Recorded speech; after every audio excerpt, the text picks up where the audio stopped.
A paz do Senhor, queridos irmãos, que alegria estarmos aqui novamente nesse segundo dia do nosso seminário Família Vencedora.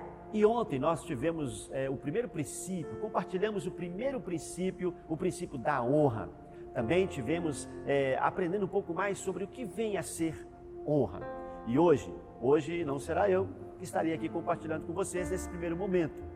Hoje eu quero que estão aqui a minha esposa, que vai estar compartilhando o segundo princípio, o princípio da autorresponsabilidade para com os papéis e valores familiares. Seja abençoado e edificado por meio desta palavra, em nome de Jesus. Amém? Amém.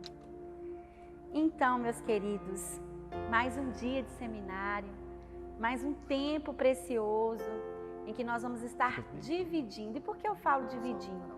Porque eu e Ricardo, nós temos 26 anos de casados. Mas, queridos, todos os dias nós estamos aprendendo sobre família. E assim, tolo é o casal, é o pai ou a mãe, né? Qualquer um que pense que parou de aprender, que não precisa mais aprender, que não precisa mais estudar, que não precisa mais ouvir conselhos. A Bíblia diz que na multidão de conselhos há sabedoria. E nós estamos assim gratos a Deus, porque é um privilégio a gente poder dividir um pouquinho com vocês. Como o Ricardo tem dito, esse material, Família Vencedora, é um compêndio, né, de experiências também.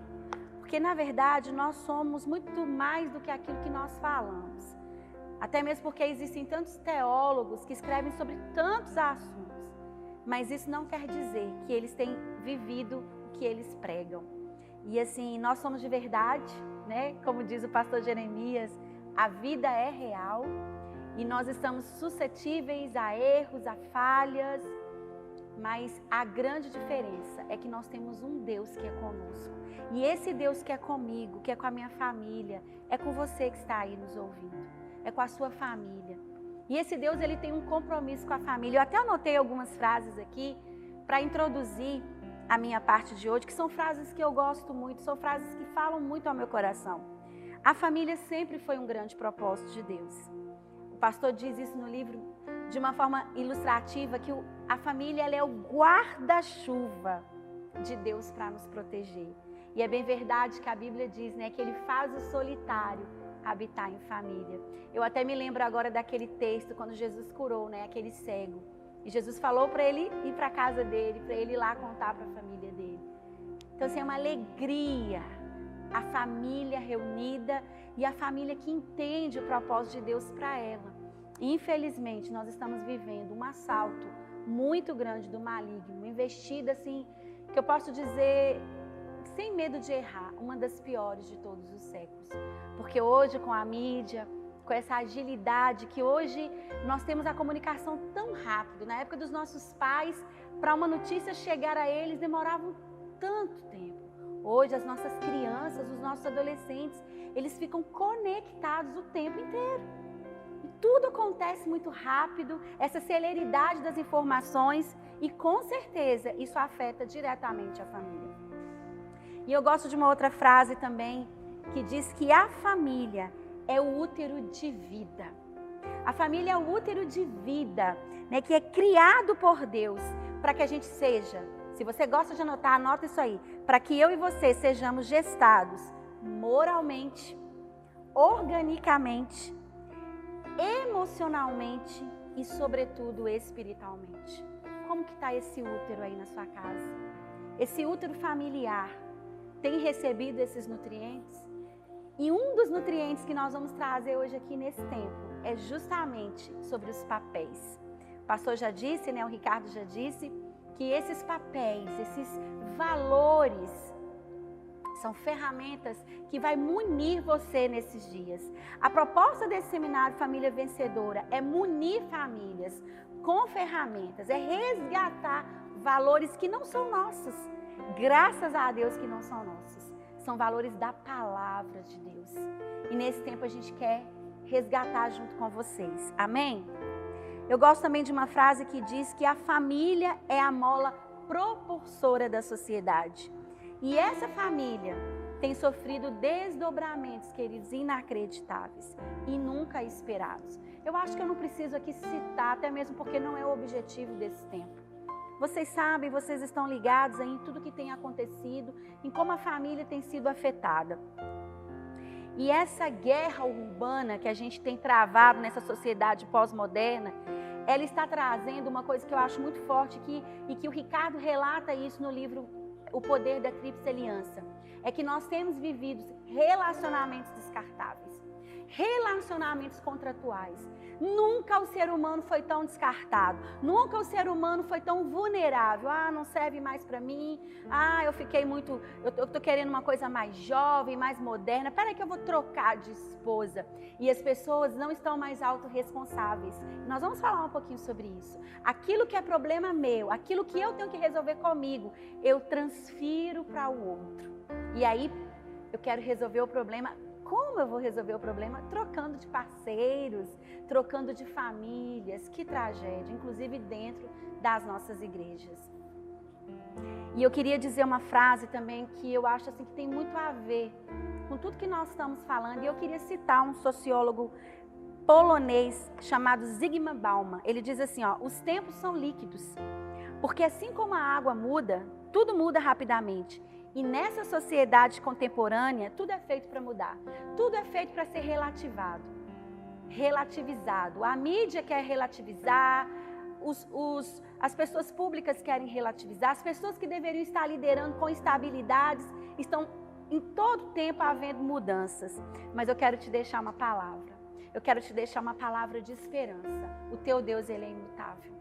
O teu Deus, ele não muda, o teu Deus não relativiza, ele é um Deus absoluto. E a Bíblia, que é a bússola da família, que é o nosso guia, o manual do fabricante, a Bíblia, ela não é antiga, a Bíblia não é moderna, a Bíblia é eterna. E os princípios estabelecidos na palavra de Deus, eles são eternos e é eles que vão nos garantir uma família vencedora. Você quer ser uma família vencedora? Diga isso aí comigo.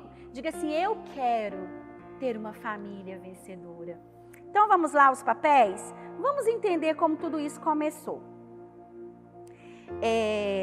Gênesis 2:25 diz assim, ora, um e outro, o homem e a sua mulher, estavam nus e não se vergonhavam. Ou seja, havia uma plenitude, havia uma transparência, havia uma aliança entre aquele primeiro casal. É interessante que a primeira cerimônia de casamento foi feita por Deus ali no Éden.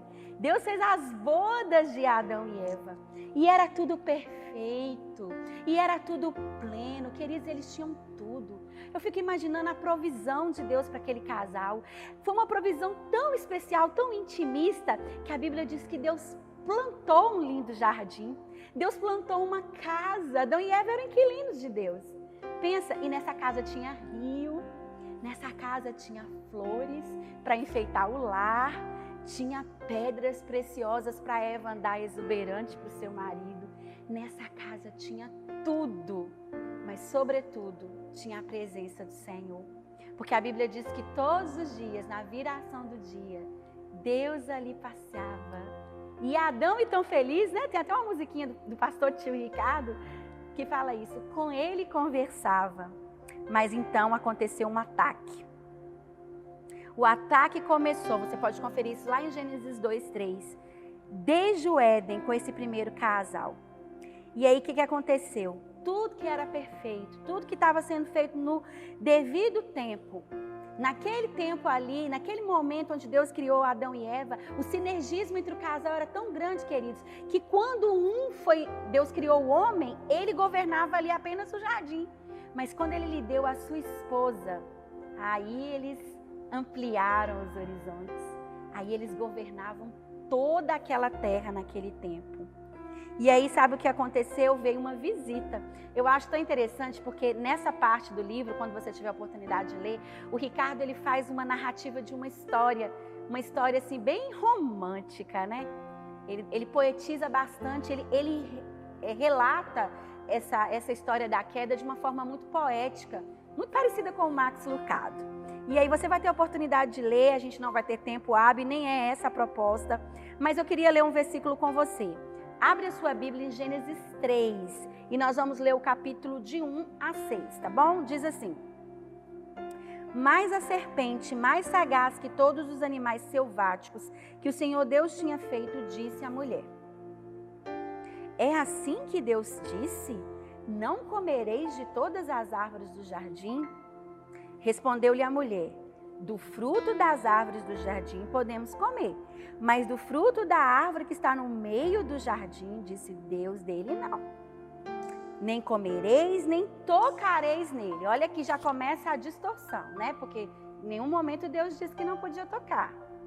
Já começamos a ver aqui, né, uma desconexão nessa tentação aqui da serpente com Eva. Para que não morrais. Então a serpente disse à mulher: É certo que não morrereis. Porque Deus sabe que no dia em que dele comerdes, se vos abrirão os olhos. Como Deus, sereis conhecidos do bem e do mal. Vendo a mulher, olha a concupiscência dos olhos, né? Que a árvore era boa para se comer, agradável aos olhos e desejável para dar entendimento, tomou-lhe do fruto e deu também ao seu marido, e ele comeu.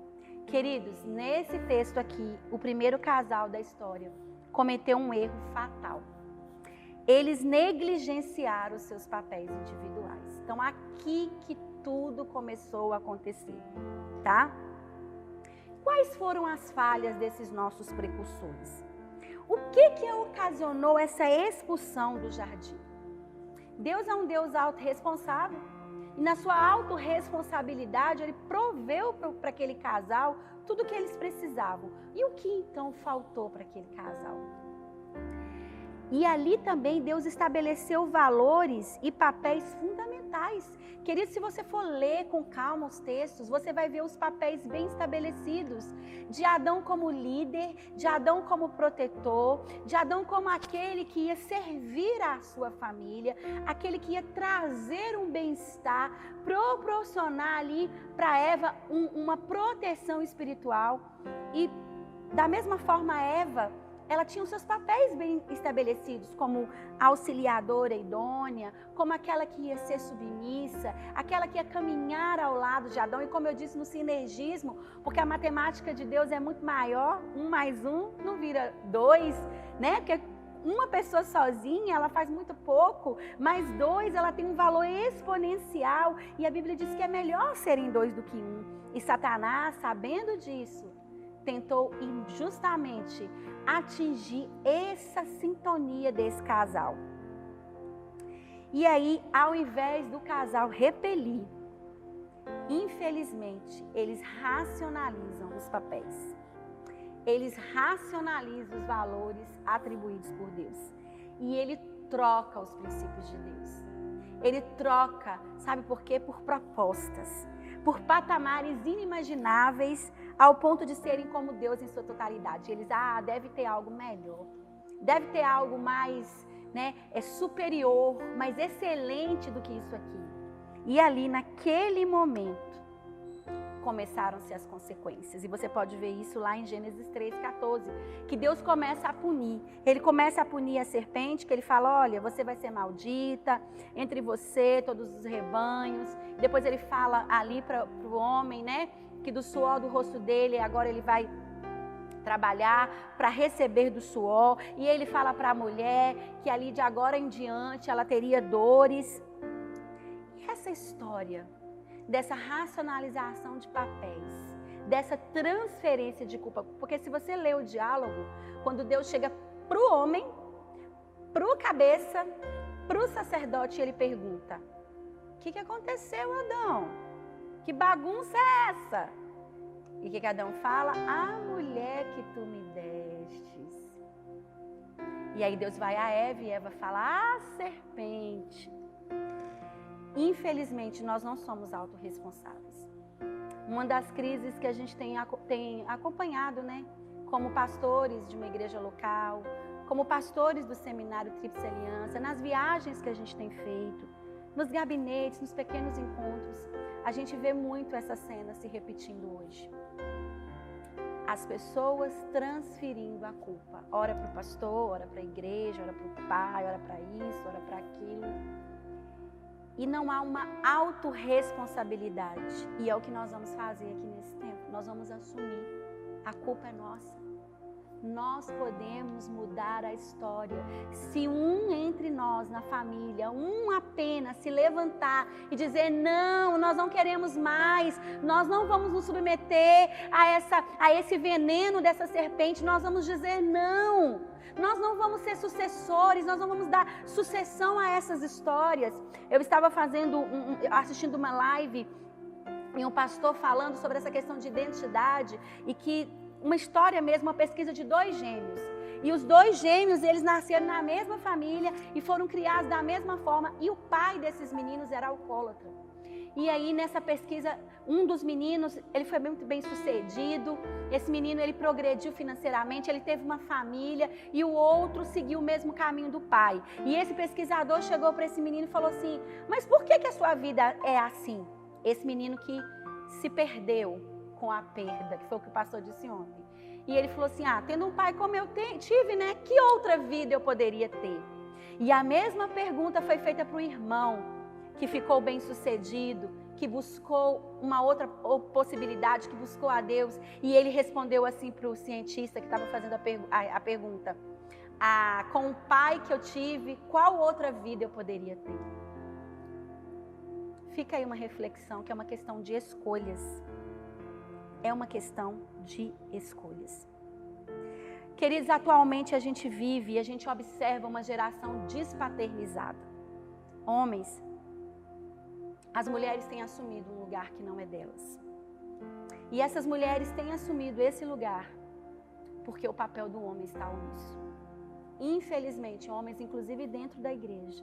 E se você tem vivido isso na sua casa, ouça o que eu estou te dizendo e peça a Deus em seu íntimo, para que o Senhor possa mudar esse cenário. Assuma onde você está assumindo um papel que não é seu, onde você está se omitindo de um papel. Homens, vocês são a cobertura, vocês são a proteção.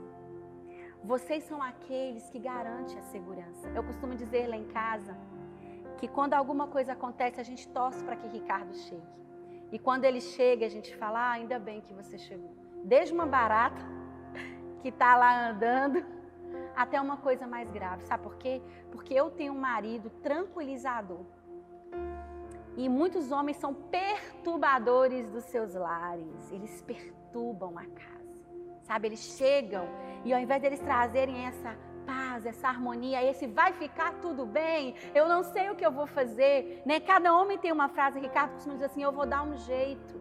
E na verdade não é que ele vai dar um jeito, é que ele é responsável, e ele é autorresponsável, e ele sabe quem é o Deus que ele serve, e ele está dizendo ali, olha, eu vou dar um jeito não, mas o Deus que eu sirvo dará um jeito nessa situação. E isso traz uma tranquilidade para a mulher, querido, isso traz uma tranquilidade para os filhos, e infelizmente muitos homens não têm tido esse papel de protetor, de sacerdote da sua casa. Homens, vocês são responsáveis de levar os seus filhos para mais perto do coração paterno de Deus. Vocês são responsáveis em instruir a palavra de Deus. Eu vivi numa casa onde, apesar de todas as dificuldades dos meus pais, de não terem entendido alguns princípios, o meu pai sentava na mesa, abria a Bíblia, algumas tradições na minha família não foram perdidas, e eu trouxe isso para a minha casa, de ouvir histórias bíblicas. E não importa a idade, Ana disse isso ontem, às vezes a gente quer imprimir alguns valores para os nossos filhos depois dos 7 anos. Ele é muito pequenininho para pensar em coisas espirituais. Não se iluda. Desde o ventre o seu filho pode receber. O muçulmano, ele sopra no ouvidinho do bebê o Alcorão. Eles entendem. A Bíblia já diz que os filhos das trevas são mais ágeis que os filhos da luz. Vamos acordar, a igreja do Senhor. Vamos acordar, vamos retomar os nossos papéis. Vocês sabiam que o homem tem poder de chamar à existência a identidade do filho e da mulher? E eu queria falar algo que me chamou muito a atenção. Quando Jacó estava ali com Raquel, e Raquel estava morrendo de parto, ela queria chamar aquele menino de Benoni. Filho penoso, filho da minha né, ela quis dizer, né, que era o filho da dor. E ele disse, alto lá se chamará Benjamim, o filho da promessa, o filho da minha força. Quando, lá no finalzinho desse texto que a gente leu, depois de toda aquela sentença, Eva ainda chamava Adão, sabia? Porque Adão foi aquele nome para o casal. E Adão disse assim, ela será chamada varoa, osso dos meus ossos, carne da minha carne, e ela se chamará varoa, porque do varão foi tomada. Homens, vocês precisam legitimar a identidade das suas esposas e dos seus filhos. Proteja seu lar das armadilhas diabólicas. Proteja seu lar dessas filosofias e dessas ideologias antibíblicas. Este é o momento, homem, de vocês se erguerem. Daqui a pouco nós vamos orar novamente sobre isso. E é o momento de você assumir o papel que Deus lhe designou. Eu só vou ler um texto por conta do tempo, mas no livro do Ricardo tem todos os textos, referência. E é lá em 1 Pedro 3,7 diz assim, maridos, vós igualmente vivei a vida comum do lar. Quantos homens vivendo como solteiros, hein? Que não querem compromisso da aliança com suas esposas e com sua família. Com discernimento, tendo consideração para com a vossa mulher como a parte mais frágil. O Ricardo costuma dizer que a mulher é como uma porcelana, né? E não é que ela é mais fraca. A mulher não é mais fraca, mas ela tem suas peculiaridades. E a maioria dessas mulheres aí, viu, que querem ser os homens da casa, que querem ser, né, mandonas, e que isso acaba transferindo numa identidade maculada do seu filho. E aí dá pra gente falar sobre um monte de coisa que nós não vamos falar, do homossexualismo, enfim. Essas mulheres, elas gritam por proteção. Elas gritam por cobertura. E muitas vezes elas agem assim para se defender, mas o que elas mais queriam era um protetor, porque nós somos feitas para isso. E o nosso Deus não erra nunca. Tratai-a com dignidade. Mulheres, homens, vocês precisam tratar as mulheres de vocês como mulheres dignas, porque elas sois. E continua falando assim, tratai com dignidade, porque sois juntamente herdeiros. Ela é herdeira com você da graça e da vida, para que não se interrompem as vossas orações. Eita, muito ungidão de Deus aí, que a oração não passa nem do teto. Não adianta.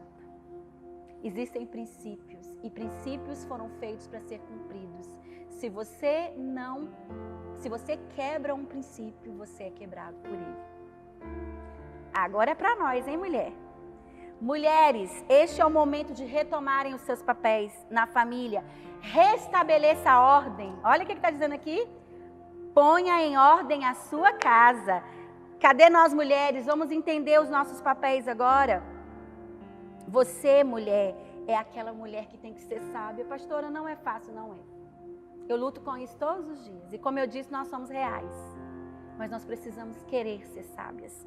Nós precisamos querer ser idôneas.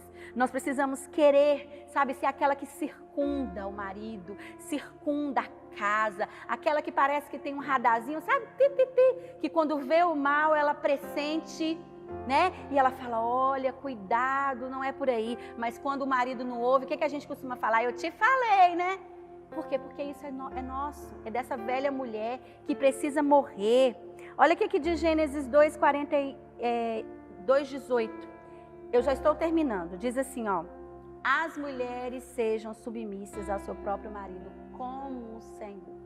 Essa palavra submissão, ela é muitas vezes, ela precisa ser desmistificada. Não é subvescência, não é uma mulher ser anulada, não é a mulher não ter vida própria. A palavra submissão já diz submissão. É você estar submissa a uma missão. Qual é a missão do seu marido? Uma vez a gente estava caminhando ali na passarela e a gente estava passando. Passarela é um lugar que tem aqui, né? Passarela de descobrimento. E a gente viu alguns hippies sentados, trabalhando artesanalmente. E tinha uma mulher hippie, o marido hippie, a mulher hippie, os filhinhos, tudo ali fazendo artesanato. E Ricardo falou assim, olha, Mona, que interessante. Ela entendeu a missão do seu esposo. Ainda que alguns, né, tenham algum preconceito, mas ela estava ali do lado. Quantas mulheres não estimulam os seus maridos? Isso vai dar certo, não. Você não serve para isso, não. Começa, deixa o marido ali, ele vai, ele pode sair de casa como um gatinho, ou como um leão. Depende de mim e de você, mulher. Nosso papel é muito importante. O Senhor disse assim para Adão: disse mais o Senhor, não é bom que o homem esteja só. Far-lhe-ei uma auxiliadora que lhe seja idônea. Vamos ser idôneas, vamos ser submissas, não vamos ser rixosas, vamos buscar em Deus. Eu acho interessante que quando aquela mulher do fluxo de sangue, ela tocou-me Jesus, Jesus falou, né? Alguém me tocou, ele disse que saiu virtude. Sabe por quê que muitas vezes nós não somos virtuosas? Porque nós tocamos pouco nas vestes do Senhor. Vamos tocar mais nas vestes de Jesus. E eu quero concluir lendo uma passagem, já convidando o meu esposo para a gente orar. Está na página 64 do livro e diz assim: é preciso blindar nossas famílias contra as astutas ciladas da antiga serpente. O maior perigo é sermos corrompidos em nossos sentidos pelo mesmo veneno que provocou a desordem dos papéis e valores na primeira família. Adão e Eva não se posicionaram. Eles não defenderam o seu lar. Ao refletir sobre a história do casal, percebemos o quanto se faz necessário que mulheres e homens de coragem se posicionem em favor da família e dos seus valores. Não chora aqui, não. Que palavra especial. E nós vamos orar agora nesse momento, porque tudo aquilo que ouvimos, querida, é muito importante. A palavra de Deus fala que a fé vem pelo ouvir e ouvir a palavra do Senhor. Mas, tão mais talvez importante ainda, é o que iremos fazer daquilo que estamos ouvindo. A aplicação. O dia a dia daquilo que ouvimos será aplicado com seriedade, com fé, determinação. E eu quero desafiá-lo. Você, homem, né? Você, mulher, todos nós, como pais, marido e mulher, exercermos os nossos devidos papéis à luz da palavra de Deus. Então, eu quero orar por vocês. Eu queria pedir primeiro a minha esposa que intercedesse agora por todas as mulheres que estão agora participando desse seminário online. Vamos orar, mulheres? Vamos lá. Sem repetir? Não. Senhor, em nome de Jesus, eu quero apresentar cada mulher que está participando desse seminário online. Senhor, em nome de Jesus, que o Senhor dê a elas graça para retomar os seus papéis na família e reestabelecer a ordem em seus lares. Meu Deus, em nome de Jesus, nós sabemos que no seu projeto original, o Senhor outorgou para nós, como mulheres, que nós deveríamos ser idôneas, que nós deveríamos ser mulheres ajudadoras, que nós deveríamos ser mulheres sábias, que nós deveríamos ser mulheres submissas no Senhor.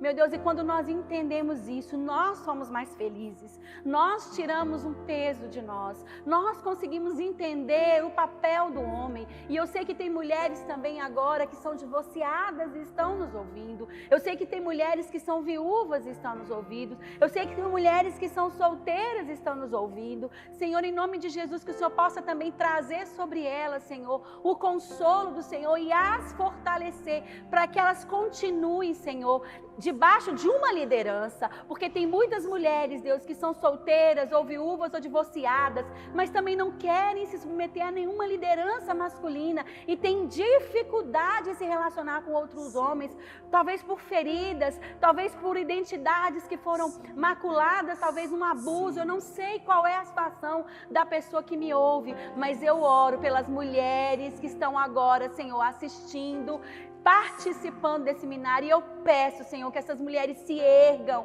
nesse dia e não façam como Eva, não transferem as culpas e sejam autorresponsáveis nos princípios e valores da família, em nome de Jesus, amém. Senhor, eu também oro pelos homens, para que eles possam assumir o seu papel e o seu lugar na família, ó Deus, cumprindo assim o propósito do Senhor.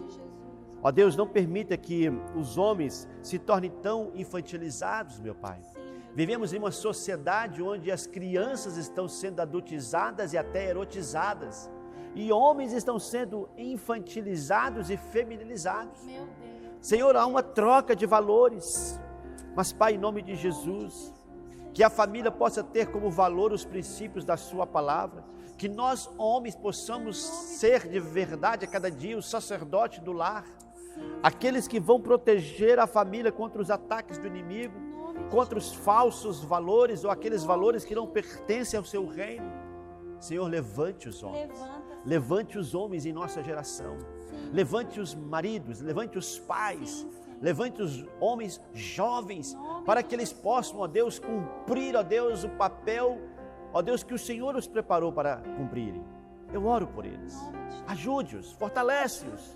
Eles podem, eles são fortes, eles conseguem, Senhor, porque nós temos como modelo o homem perfeito, Cristo Jesus, o homem ideal. E através desta palavra e na confiança da pessoa de Jesus, nós homens podemos viver essa realidade. Eu te agradeço por isso. Nós oramos em nome de Jesus. Amém. Amém. Amém. Muito boa palavra. Eu louvo a Deus pela minha esposa, porque ela tem sido grandemente usada por Deus.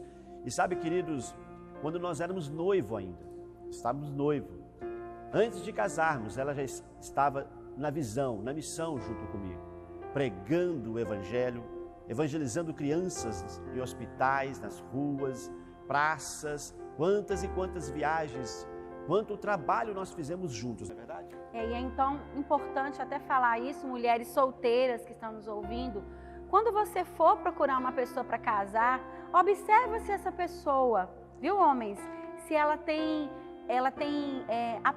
empatia, né? Se ela entende, ela está disposta a seguir a missão, porque a gente percebe também, né, meu bem, em alguns aconselhamentos, muita confusão, muito desentendimento e até divórcios, porque a pessoa fala, mas eu não queria casar com uma pessoa assim, né? Então, quando eu conheci o Ricardo, eu conheci ele sentado e ele no altar, ministrando para jovens, pregando já nos cultos, e ele me chamava para fazer, sabe o que, gente? Não é para tomar sorvete, não.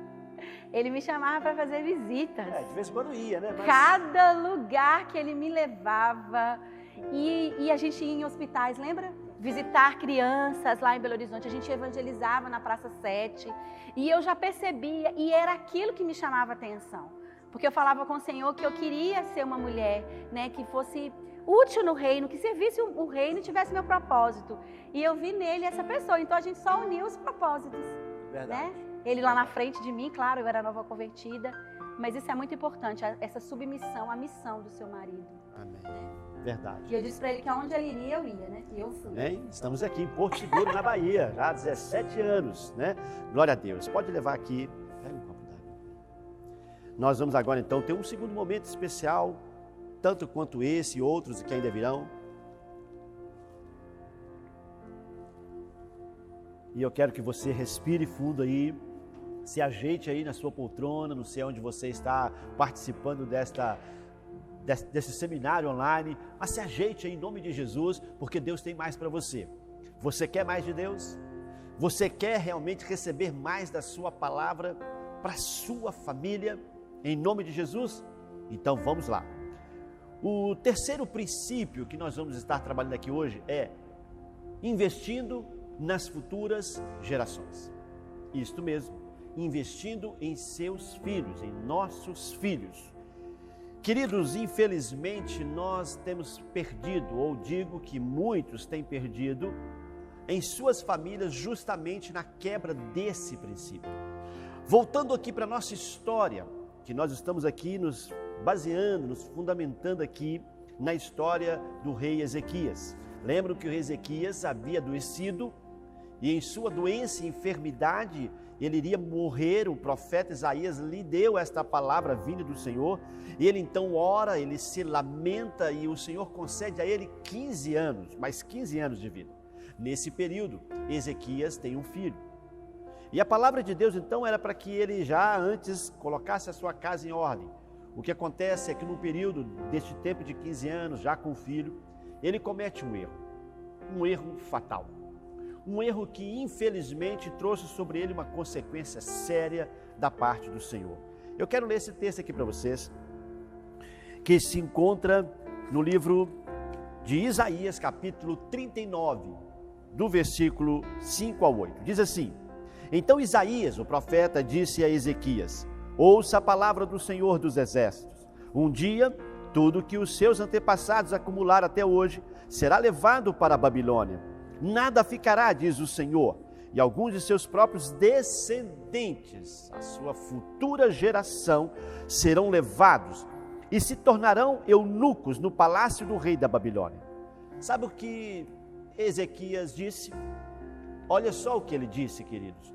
Ele disse assim: é boa a palavra do Senhor que você falou. Ezequias respondeu, pois pensou, haverá paz e segurança enquanto eu viver. Queridos, que coisa mais difícil e trágico esse episódio e o que aconteceu nesta casa. Um pai, um homem, um sacerdote do lar, um rei, recebeu de Deus uma sentença. E a sentença era que seus descendentes, seus filhos, iriam sofrer as consequências de seu pecado. É muito claro na palavra de Deus que os filhos não pagam pelos pecados dos pais, mas os filhos sofrem as consequências dos pecados dos pais.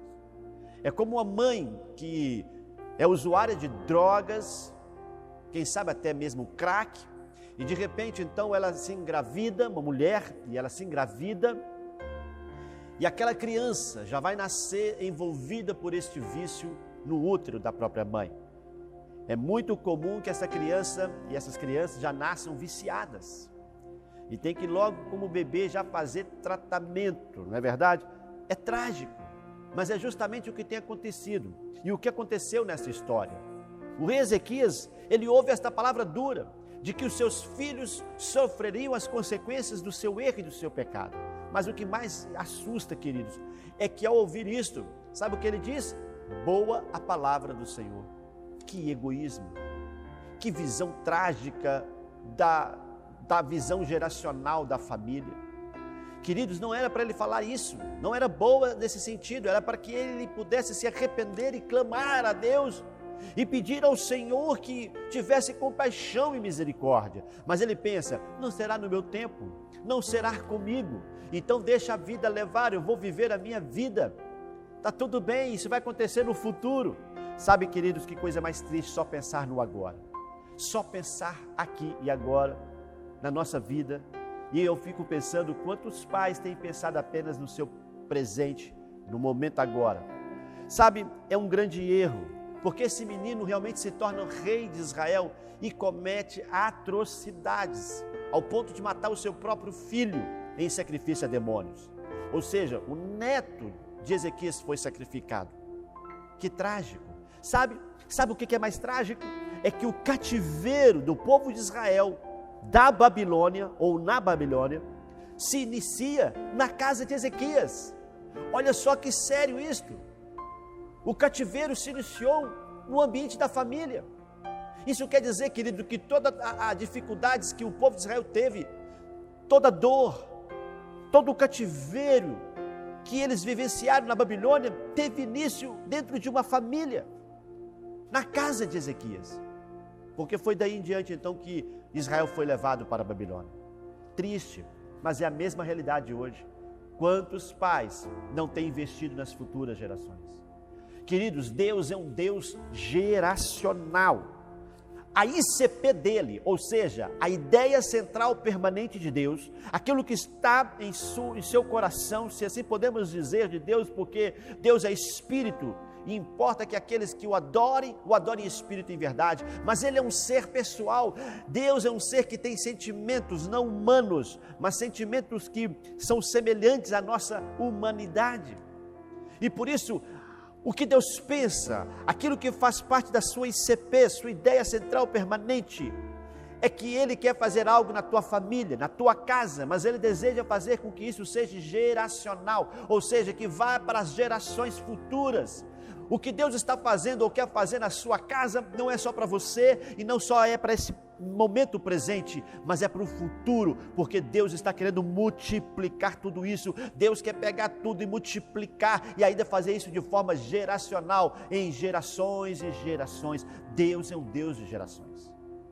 Queridos, em nome de Jesus, comece a pensar agora o que você tem feito com relação o investimento na vida de seus filhos. Daqui a pouquinho vocês verão um vídeo, tanto do meu filho quanto da minha filha, falando um pouco sobre a realidade deste investimento e como eles viram isso e receberam esse investimento e o que foi realmente que lhes causou as consequências boas deste investimento.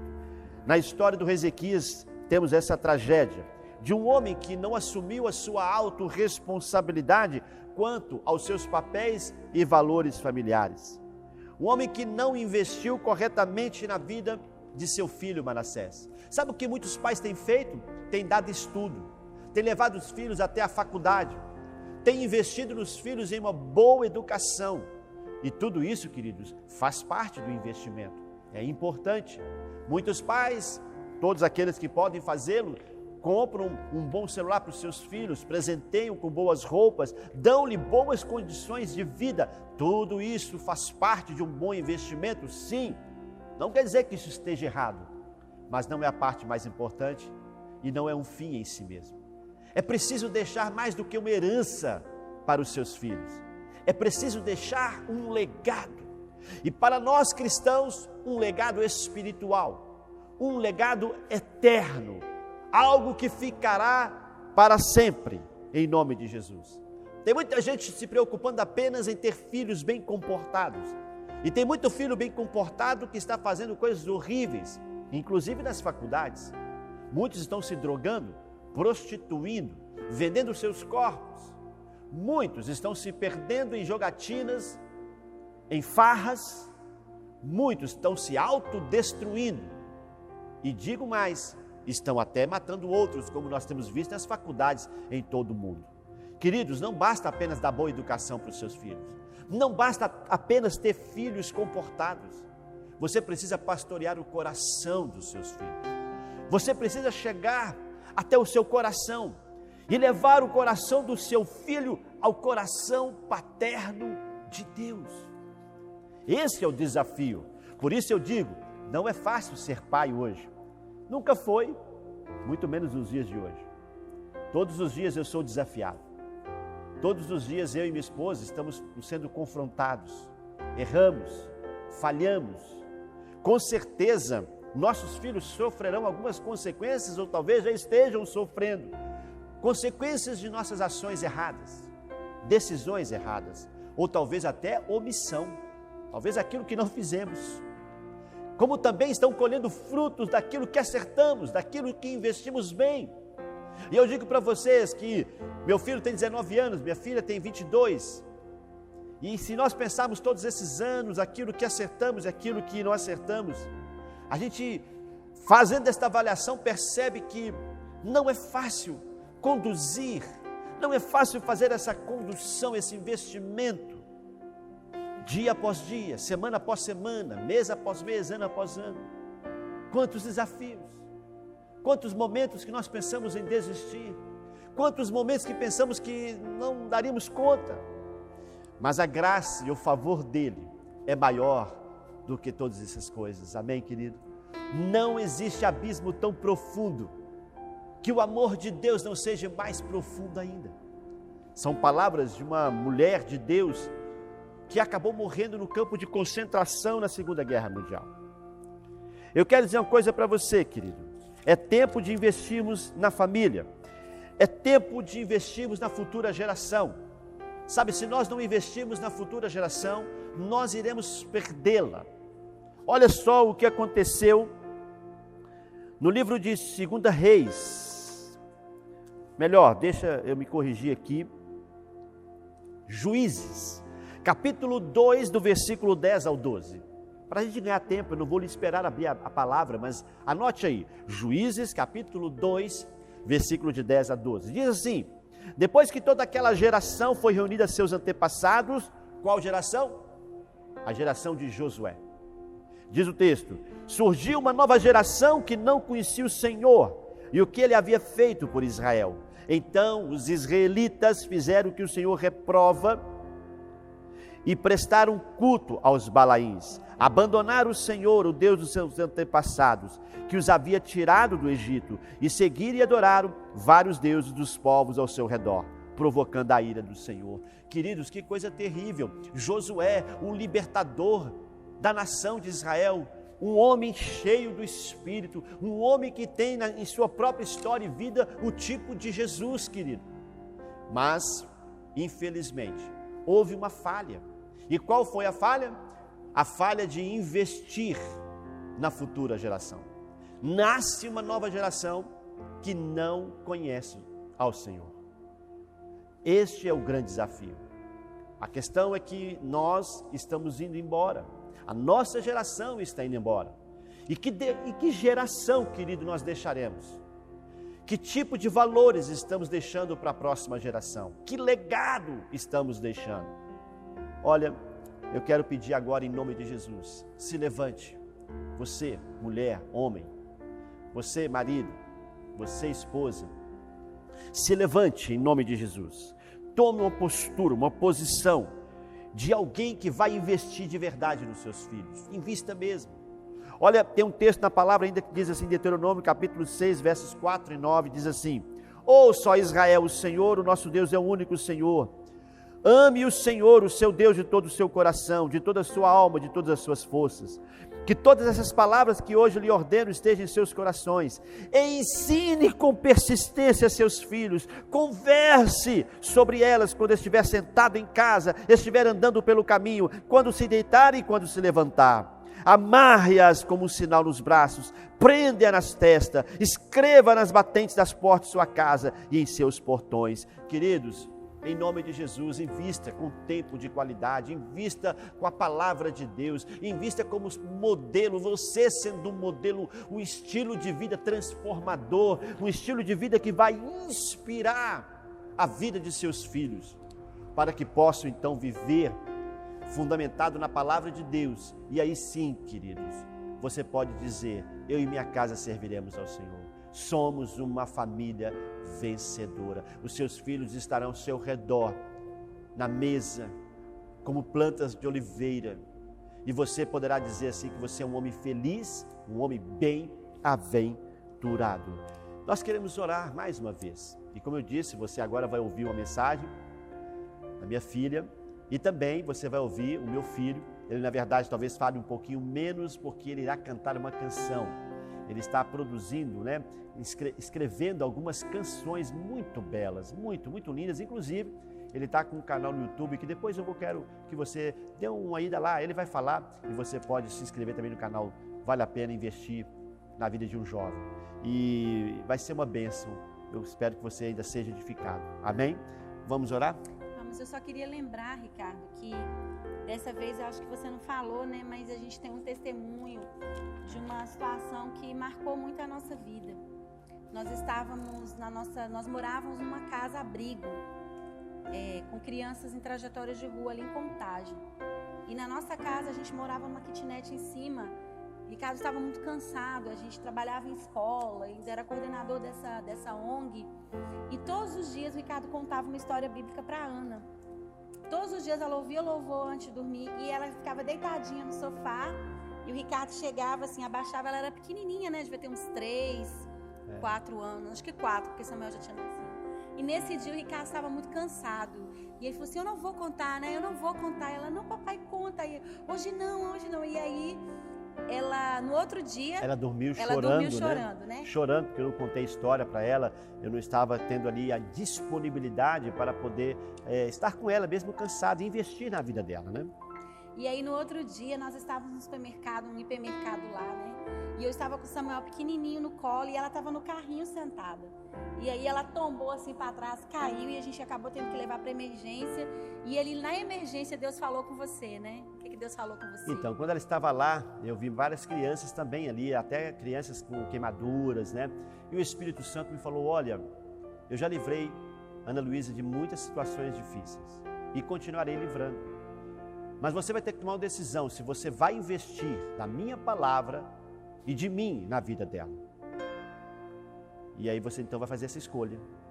E naquele momento eu pedi perdão ao Senhor por não ter gastado tempo com ela naquela noite, por ter me recusado a investir naquela noite, me justificando porque estava cansado. Quantos pais têm se justificado que não tem tempo para os seus filhos. Verdade. Não tem tempo, não tem dinheiro, não tem isso, não tem aquilo. Queridos, não é assim que funciona. Nós precisamos estar disponíveis através do poder da aliança, da honra. Verdade. Investindo nos filhos. Esse é outro livro, né? Esse é outro livro. Outro livro que tem um componente que fala sacrifício. Nem sempre, queridos, a gente quer fazer almoço para a família, né, mulheres? Nem sempre a gente quer cozinhar, a gente quer cuidar do marido. Mas, queridos, quando a gente entende que esse é o nosso papel e a gente faz com alegria para o Senhor, tem recompensa, sim. Tem recompensa. Sacrifício, sabe? Nada é instantâneo, né, meu bem? Não. Nada é mágico. Às vezes as pessoas veem os nossos filhos hoje, né? Graças a Deus, os nossos filhos têm um bom testemunho. São meninos normais, mas são meninos, assim, que muito comprometidos. E a gente fala, teve um preço.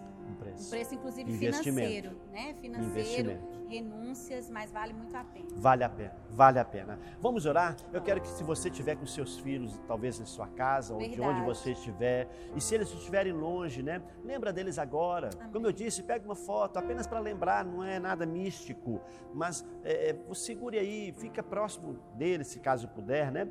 Se estiverem com vocês, e vamos orar. Vamos clamar a Deus. Senhor, nesse momento, mais uma vez, eu oro pelos filhos.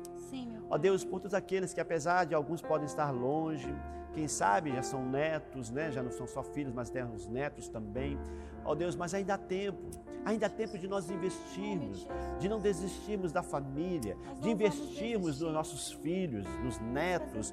Oh, Pai, eu te peço em nome de Jesus, anima este homem, este pai, anima esta mulher, esta mãe. Anima, Senhor, em nome de Jesus, e que haja aqui, ó Deus, um grande mover do Teu Espírito Santo na vida desta família, desses que estão participando conosco agora, Senhor. Em nome de Jesus, eu creio em milagres. Eu creio em milagres. Eu creio, Senhor. Então opera, ó Deus, nos corações, trazendo cura nos corações, ó Deus, fortalecendo, trazendo alegria, esperança. Que haja conversão dos corações dos pais aos filhos e dos filhos aos seus pais. Nós oramos no nome precioso de Jesus. Amém. Só mais um recadinho. Nós temos o nosso canal do YouTube, Ministério Tríplice Aliança.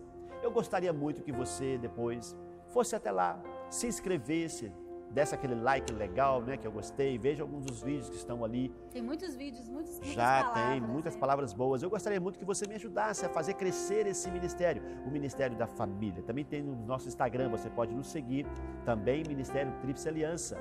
Vá lá, compartilhe. Deus tem uma bênção especial para cada um de vocês. Deus os abençoe. E vamos agora ouvir uma palavra muito especial, então, de Samuel e também de Ana Luísa. Deus abençoe. A graça e a paz, irmãos, tudo bem? Pais valentes geram filhos valentes. Foi graças ao meu pai e minha mãe que me educaram no caminho do Senhor, nos caminhos do Senhor, e eu pude aprender muito com eles, e isso me levou a tornar o homem que sou hoje. Isso me levou a discipular os jovens da minha igreja, a liderar os meus amigos e aqueles que eram cristãos que estavam comigo e pregar o evangelho para aqueles que não eram cristãos.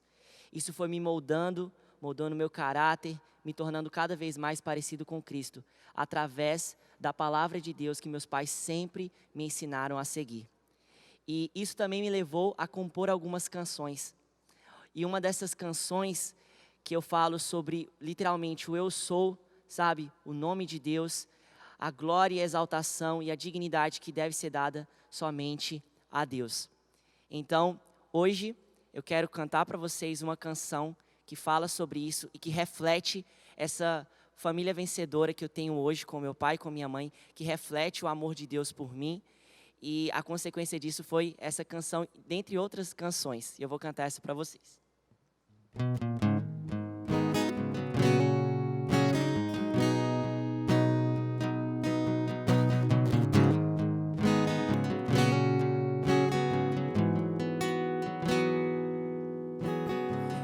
De joelhos eu me coloquei para falar com meu pai sobre tudo que eu sentia, aquilo que me afligia. pai me respondeu assim: meu filho, creia em mim, não há outro igual, eu sou, não há outro igual, eu sou aquele que vem pela manhã. Eu sou o ar que te faz respirar. Sou sorriso de alegria. Eu sou a paz que vem te encontrar. Eu sou, eu sou.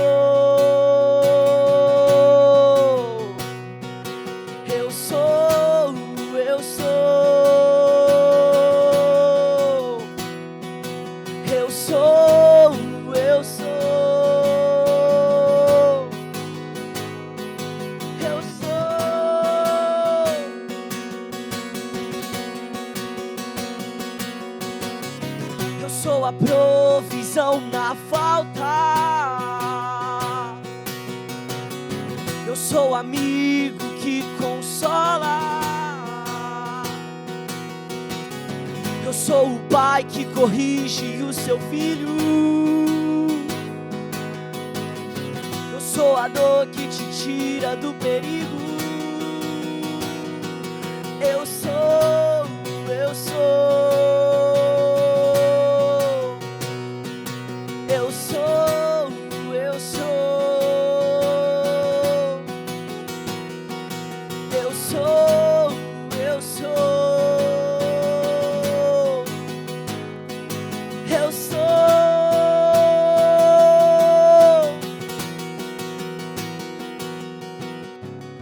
Eu sou aquele que vem pela manhã. Eu sou o ar que te faz respirar. Eu sou sorriso de alegria. Eu sou a paz que vem te encontrar. Eu sou, eu sou. Eu sou, eu sou.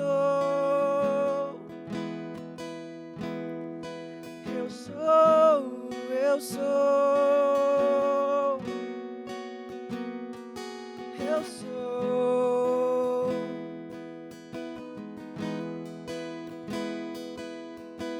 O meu Deus, Ele é o amor, mas não é um amor imaturo. Ele é o sábio. Ele é a sensatez e não o sensato. Ele é o rei e não o vassalo. Ele é a rocha e não o barro. Ele é o eu sou.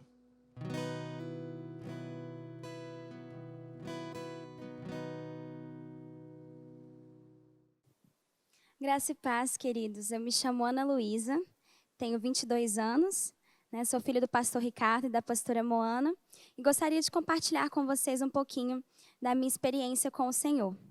No momento eu estou cursando medicina, estou no primeiro período da faculdade, e eu gostaria de começar nesse momento lendo um versículo que eu tirei do trecho do livro do meu pai, que falou muito ao meu coração, que diz assim: instrua a criança segundo os objetivos que você tem para ela, e mesmo com o passar dos anos, não se desviará deles. E Provérbios 22, 6. Esse versículo nunca fez tanto sentido para mim como agora. Eu tive uma experiência de estudar 6 meses numa universidade federal, eu fiz 6 meses de enfermagem antes de iniciar medicina. E eu cursei numa faculdade longe de casa, longe dos meus pais, e eu consegui compreender na prática a importância dos princípios que meus pais me ensinaram desde pequena. Eu ganhei meu primeiro livro, eu tinha apenas 1 ano, e o livro chamava Você Pode Mudar o Mundo. E através dele eu aprendi, desde pequenininha, estar orando pelos cristãos perseguidos ao redor do mundo. e principalmente pelas crianças. E eu acredito que foi isso que gerou esse amor que eu sinto hoje pelas pessoas, pelas crianças, e me auxiliou inclusive na escolha da minha profissão, né, de estar cursando medicina, de estar podendo ajudar as pessoas, cuidar das pessoas e levar o amor de Deus e a cura até essas pessoas. Eu acredito que foi aí que nasceu esse amor, né? Desde pequenininho, ensinando, meus pais sempre trabalharam com crianças no ministério infantil, sempre me instruíram no caminho do Senhor. E hoje eu vejo o quanto que isso é relevante na minha vida. Eu tive experiências de conhecer várias pessoas lá na faculdade, vários jovens, muitos deles sem uma identidade formada, muitos deles perdidos, alguns não sabiam o que queriam fazer, não sabiam por que estavam aqui, não sabiam o propósito de sua existência. E eu, tão nova, pude transmitir isso para eles. Eu sabia o que eu queria, eu sabia onde eu estava, e eu sabia que eu não servia apenas o Deus dos meus pais, mas eu servia o meu Deus.